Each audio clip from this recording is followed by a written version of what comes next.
कभी ऐसा अनुभव हुआ है जहां जिंदगी का कोई हिस्सा खुद को दोहरा रहा हो? कभी आपके मन से आवाज आई कि ये तो पहले भी हुआ है, लेकिन कुछ समझ में ना आ रहा हो? इसे डेजा वू बोलते हैं। इसका काफी तजुर्बा है मुझे। कई बार तो जब मैं डेजा वू में सफर कर रही होती हूँ, तब मुझे आगे के 3-4 सेकंड में क्या होने वाला है ये भी पता होता है। एंड यू वोंट बिलीव, ठीक वैसा ही होता है। काफी जायकेदार मजाक है ये कुदरत का। एकदम से दिमाग का दही हो जाता है। खैर, मैं सोचती हूँ कि अगर डेजा वू के दरमियान मुझे पता हो कि आगे के 3-4 सेकंड में क्या होने वाला है, जो कि अक्सर मुझे मालूम ही होता है, और मैं उसे होने ना दूं, तो क्या होगा?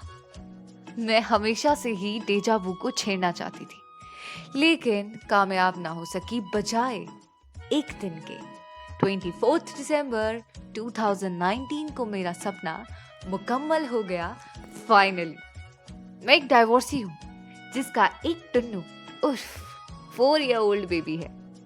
एक दिन की बात है, जोरदार बारिश के बाद बारिश की बूंदें हवाओं से लिपटे हुए ऐसे लग रहे थे मानो खुदा ने फुर्सत से वाटर पेंटिंग की हो। पला की खूबसूरती थी नज़ारों में। खूबसूरत मौसम के बीच मैं अपनी स्कूल की तस्वीरें निकालकर उन्हें देखने लगी। देखते देखते एक बेहद खास तस्वीर मिली, मेरे 12th क्लास की, जिसमें मैं और मेरा पहला प्यार एक साथ खड़े थे।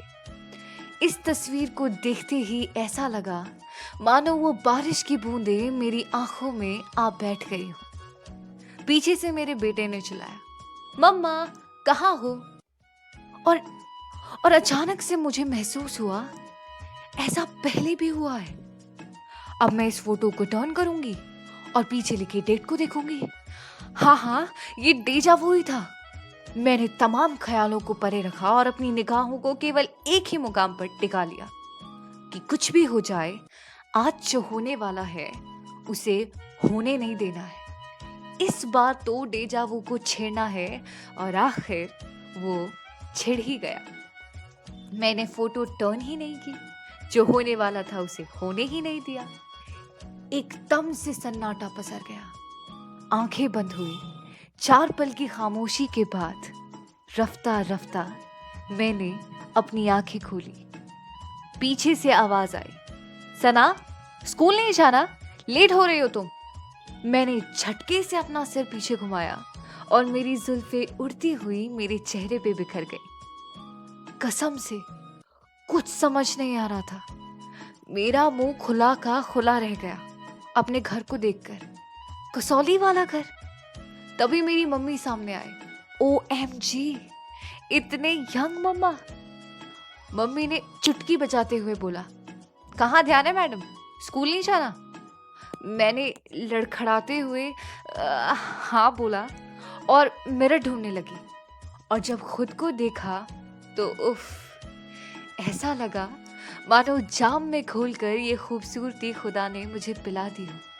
आय हाय, जो नजाकत टपक रही थी मुझसे, माशाल्लाह, बड़ी फुर्सत से बनाया था ऊपर वाले ने मुझे। मैं जल्दी से नहाकर स्कूल ड्रेस पहनकर मॉडल वाली फील लेने लगी। नाचते गाते स्कूल के लिए साइकिल पर निकल गई। लेकिन स्कूल का रास्ता मुझे एग्जैक्टली याद नहीं था, इसलिए मैं बाकी बच्चों को फॉलो करते हुए वहां पहुंच गई। वाह वाह वाह, अपना स्कूल देखकर दिल भर आया। सबको मैं टुकुर टुकुर घूर रही थी, क्योंकि धुंधली हो गई थी ना यादें।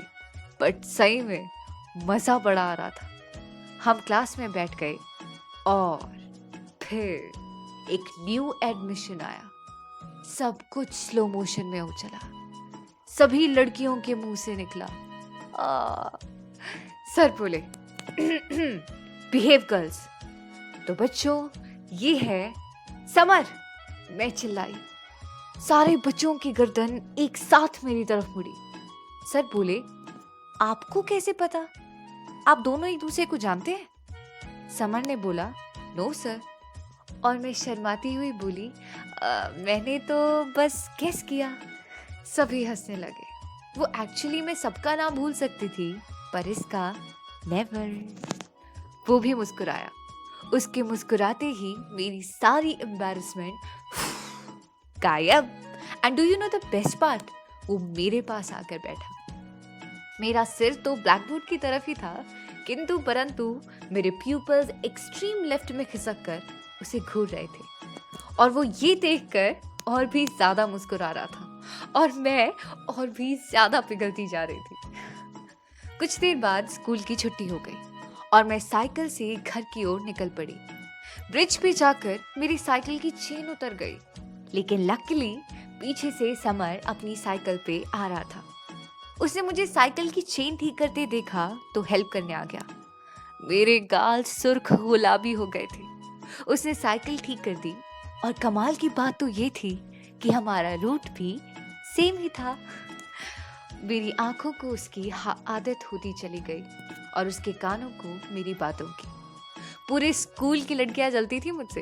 एक तो वो टॉपर, ऊपर से हैंडसम, तो चलना तो लाजमी था, बट वो मुझे छोड़कर किसी को टेंशन नहीं देता था। जब मैं उसे गुस्सा होती तो वो मेरी साइकिल की चेन उतार देता, ताकि मैं इसके पास हेल्प के लिए आऊं और वो मुझे मना ले। और जब ये गुस्सा होता तो सोचो सोचो मैं क्या करती होंगी। मैं भी अपनी साइकिल की चेन उतार देती, ताकि उसे हेल्प करने आना पड़े। भाई, बॉयफ्रेंड की कुछ रिस्पॉन्सिबिलिटी होती है कि नहीं। और जब वो आता तब मैं उसे मना लेती। टैलेंट की कमी नहीं थी मुझमें। वो 1 महीना यूं ही मुसलसल प्यार की बाहों में गुजरता गया, और फिर वो दिन आया जब मेरी खुशियां सार सार हो गई। उसके पापा को बिजनेस में एक बड़ा प्रोजेक्ट मिला और इसलिए उनका दोबारा ट्रांसफर हो गया। इस बार परमानेंट वाला ट्रांसफर हुआ था, यूएसए में। मैं एक बार फिर बहुत रोई, और मुझे रोता देख उसने प्रॉमिस किया कि वो मुझसे जरूर मिलने आएगा और हम फिर हमेशा साथ रहेंगे। मुझे तो पता था ऐसा होगा नहीं, क्योंकि इसके बाद मेरी कुछ क्लासमेट्स मेरे पापा को हमारे रिलेशन के बारे में बताने वाली थी, जिसकी वजह से मेरे पापा समर के आने से पहले ही डलहौजी में मेरी शादी करवा देते और खुद मसूरी शिफ्ट हो जाते, ताकि उसके बाद अगर समर मुझे ढूंढने आए भी तो ढूंढ ना पाए। उसने आखिरी बार शाम को उसी ब्रिज पे मुझे मिलने बुलाया। मैं इस बार इसे खोना नहीं चाहती थी। तकदीर ने एक और मौका दिया था तो कैसे हाथों से जाने देती। मैं अपने साथ एक कागज का टुकड़ा लाई जिसपे मेरा फ्यूचर वाला एड्रेस लिखा था। मैं एक बार फिर डेजा वू को छेड़ने जा रही थी। इस बार मन नहीं था, मजबूरी थी। मैंने समर को वो कागज दे दिया और बोला, अगर मैं तुम्हें यहाँ ना मिलूं तो इस एड्रेस पे ढूंढने आना, जरूर मिलूंगी। याद से आना, जरूर आना, प्लीज। वो बड़ी हैरानी से मुझे देख रहा था।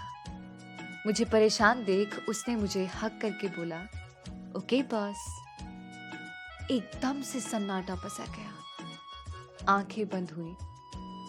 4 पल की खामोशी के बाद रफ्ता रफ्ता मैंने अपनी आंखें खोली और मैं अपने डलहौजी वाले घर में क्लास 12th की ग्रुप फोटोग्राफ पकड़े बैठी हुई थी। बारिश भी बंद हो चुकी थी। एक लंबी गहरी सांस ली मैंने और हल्का सा मुस्कुराई कि तभी डोर बेल बजी। अचानक से मेरी दिल की धड़कनें तेज हो गई। हवाओं की सरसराहट भी सुनाई देने लगी। मैंने दरवाजा खोला और सामने कायनात का नूर लिए एक लड़का खड़ा था। समर खड़ा था। दिल किया उसे जोर से गले लगा लूं, लेकिन अब समय बदल चुका था। पीछे से मेरा बेटा मम्मी मम्मी चिल्लाते हुए आया। तब मैंने समर की आंखों में पहली बार दर्द देखा। उसने बोला, मैं तो बस यूं ही मिलने आया था, चलो अब चलता हूं। वो जाने लगा, पर अचानक रुका, पीछे मुड़ा और खुद के जख्मों को और दर्द देने के लिए बोला, सना, अपने पति से नहीं मिल पाओगी? तब मुझे याद आया, मैं तो डाइवोर्सी हूँ।